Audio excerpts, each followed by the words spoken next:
மல்லி, விஜய் இப்போது அடுத்ததாக புதுசாக ஒரு வேலைக்கு போகலாம் அப்படின்னு ரெடி ஆகுறாரு. ஏன்னா அந்த மெக்கானிக் செட் வேலை தான் ராஜியால் சரியில்லாமல் போயிடுச்சு. கண்டிப்பாக இந்த முறை நாம் அந்த மாதிரி வேலைக்கு போகாமல் நல்ல ஒரு கம்பெனி வேலைக்காக போகணும். பாவம் மல்லி, நாம் மெக்கானிக் வேலைக்கு போகணுன்னு தெரிஞ்சதுக்கப்புறம் தானே அவள் இப்படி ஃபுட் டெலிவரி பண்ணுற வேலைக்கு போகணுன்னு சொல்லி கிளம்புறா. நாம் ஒரு நல்ல கம்பெனியில் வேலைக்கு போயிட்டோன்னா மல்லி அப்புறம் எங்கேயும் போக மாட்டா. மல்லி ஏற்கனவே அந்த ராஜேஸ்வரிகிட்ட சிக்கி உயிர் படைச்சது பெரிய விஷயம் அப்படின்னு விஜய் புரிஞ்சுக்கிட்டு இந்த முறை கம்பெனி வேலைக்கு போகலாம் அப்படின்னு ரெடி ஆகுறாங்க. ஸோ மல்லி முதல்ல வாங்கி கொடுத்தாங்க இல்லையா நல்ல ஒரு ஷர்ட் பேண்ட்டு, அந்த ஷர்ட்டு பேண்ட்லாம் போட்டுட்டு நம்ம விஜய் வெளியே வராரு. அதை பார்த்த மல்லி, விஜய் இன்றைக்கி தாங்க இந்த ட்ரெஸ்ஸை நீங்கள் போட்டிருக்கீங்க, பரவாயில்ல விஜய், ரொம்ப சூப்பராக இருக்குது.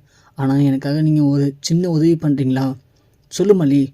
விஜய், நீங்கள் பழைய மாதிரி நல்ல ஒரு ஆஃபீஸ் வேலைக்கு போங்க விஜய். நீங்கள் திரும்பவும் இந்த கார் மெக்கானிக்காக போகிறேன் அப்படிலாம் மட்டும் போகாதீங்க விஜய். அப்படி உங்களை பார்க்குறதுக்கு மனசு ரொம்ப கஷ்டமாக இருக்குது விஜய், ப்ளீஸ் விஜய்.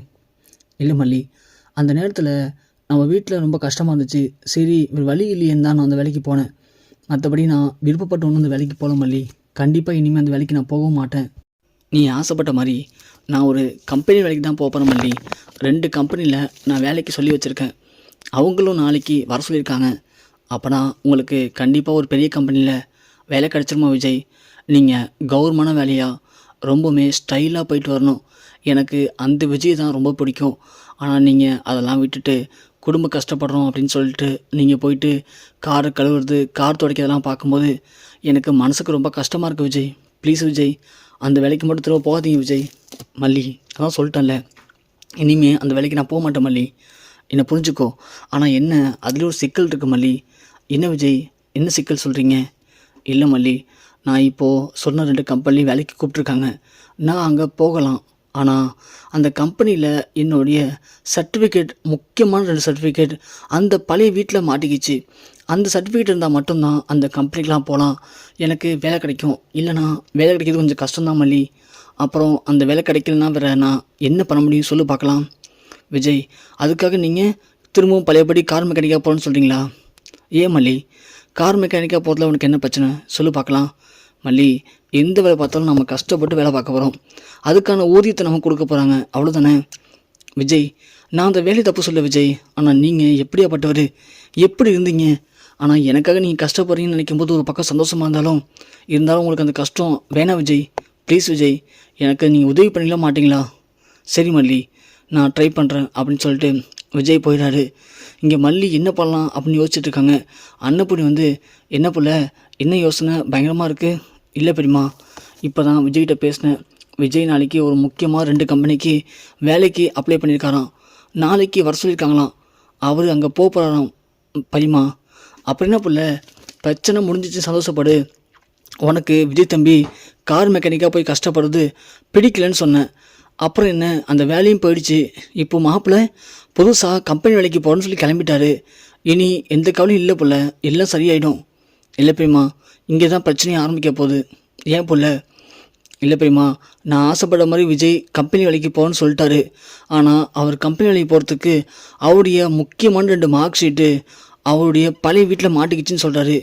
நாம் போய் அந்த மார்க் ஷீட்டை வாங்கிட்டு தான் மட்டும்தான் நம்ம விஜய் நம்ம நினச்ச மாதிரி கம்பெனி வேலைக்கு போக முடியும் பெரியம்மா.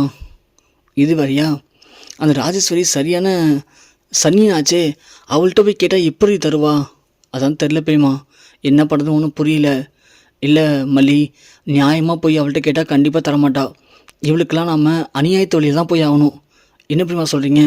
ஆமாம் புள்ள, நான் சொல்கிறபடி கேட்டோன்னு வச்சுக்கேன், சர்டிஃபிகேட்டை நம்ம ஈஸியாக எடுத்துடலாம். இல்லை பெரியம்மா, நியாயமாக போய் கேட்டு பார்க்கலாமே. ஓ அப்படியா, சரிடா புள்ள, நீ என்ன பண்ணுற, நாளைக்கு காலை ராஜேஸ்வரி வீட்டுக்கு போயிட்டு ராஜிகிட்ட இது மாதிரி என்னுடைய புருஷனுடைய முக்கியமான 2 மார்க் ஷீட் இங்கே இருக்குது, அதை கொடுங்க, என் புருஷன் ஒரு நல்ல வேலைக்கு போகணும்னு சொல்லு. ராஜேஸ்வரியும் அப்படியே மல்லி அப்படின்னு சொல்லி அந்த 2 சர்டிஃபிகேட் எடுத்து கொடுத்துருவா. நீ வாங்கிட்டு வந்து விஜய்கிட்ட கொடுத்தனா விஜய் நாளைக்கு வேலைக்கு போயிடுவார், புரியுதா? பெரியம்மா, என்ன பெரியம்மா நீங்களே கிண்டல் பண்ணுறீங்க? அப்புறம் என்ன புள்ள, அவளாம் ஒரு ஆளா? நீயே சொல்லி பார்க்கலாம். அவளுக்கு தெரியாமல் கூட ஒரு நல்லது செய்ய மாட்டா. அப்படி இருக்கும்போது சர்டிஃபிகேட் கேட்டால் எப்படி கொடுப்பா?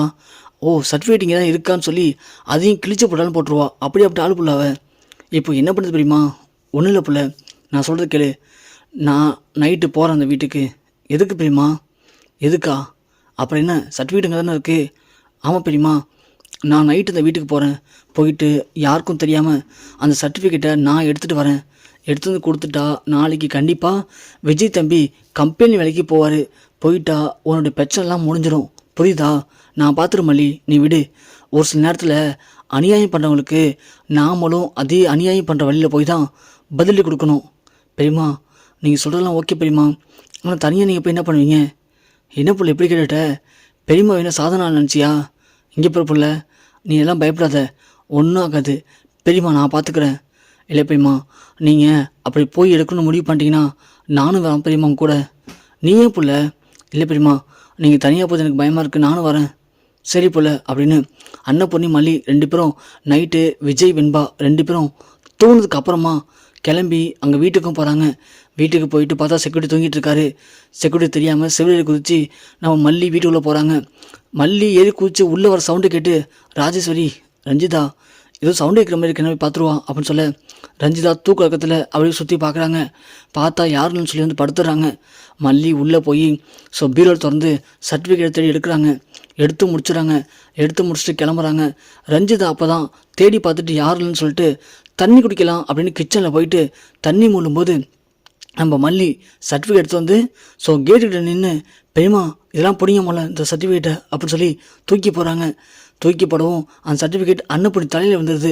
ஐயோ மல்லி அப்படின்னு சவுண்டோட ரஞ்சிதா என்ன சவுண்டுது அப்படின்னு கிச்சன் ஜன்னல் வழியாக எட்டி பார்க்குறாங்க. பார்த்தா நம்ம மல்லி அப்போ தான் செவ்வறு ஏறி குதிக்கிறத பார்த்துறாங்க. ஐயோ ராஜிமா, திருட வந்துட்டாமா, சீக்கிரம் வாங்க சீக்கிரம் வாங்கன்னு கூப்பிட இங்கே அன்னப்பொண்ணு மல்லி 2 பேரும், ஆஹா பெரியம்மா அந்த ரஞ்சிதா ஏஞ்சிட்டாப்புல பார்த்துட்டாப்புல, சீக்கிரம் வாங்க ஓடிடலாம் அப்படின்னு சொல்ல இங்கே ரஞ்சிதா கத்துல ராஜி வந்துடுறாங்க. என்ன ரஞ்சி என்னாச்சு? பெரிய ராஜிமா, இப்போ தான் பார்த்தேன், யாரோ ஒருத்தவங்க அங்கே கேட் ஏறி குச்சி ஓடுறாங்க, யாருன்னு தெரியல, வாங்க பார்க்கலாம் அப்படின்னு சொல்ல ரஞ்சிதா ராஜி 2 பேரும் கதவை வந்துட்டு வெளியே விடுறாங்க. செக்யூரிட்டின்னு கத்த செக்யூரிட்டிக்குன்னு கண்ணு முழிச்சு பார்க்குறாரு. என்னாச்சுமா, இனியா பண்ணுற, தூங்கிட்டு இருக்கியா? ஏய்யா யாரோ செவிலில் குச்ச மாதிரி இருந்துச்சு, கதவு திறமால அப்படின்னு சொல்கிறாங்க. உடனே செக்யூரிட்டி கதவு திறக்கிறாங்க. திறந்து பார்த்தா தூரத்தில் 2 பேரும் ஓரமே தெரியுது. ராஜிமா அங்கே பாருங்க 2 பேரும் ஓடுறாங்க. ஆமாம் ரஞ்சி, ஆனால் யாருன்னு செய்ய தெரியலையே. செக்யூரிட்டி போய் யாருன்னு பாரியா போயா அப்படின்னு சொல்ல செக்யூரிட்டி பண்ணிட்டு ஓடுறாரு. ஆனால் ஓடுறதுக்குள்ளே மல்லி அன்னப்பொண்ணி 2 பேரும் மறைஞ்சிடாங்க. செக்யூரிட்டி போயிட்டு, அம்மா யாருன்னு தெரியலம்மா, தப்பிச்சிட்டாங்கம்மா.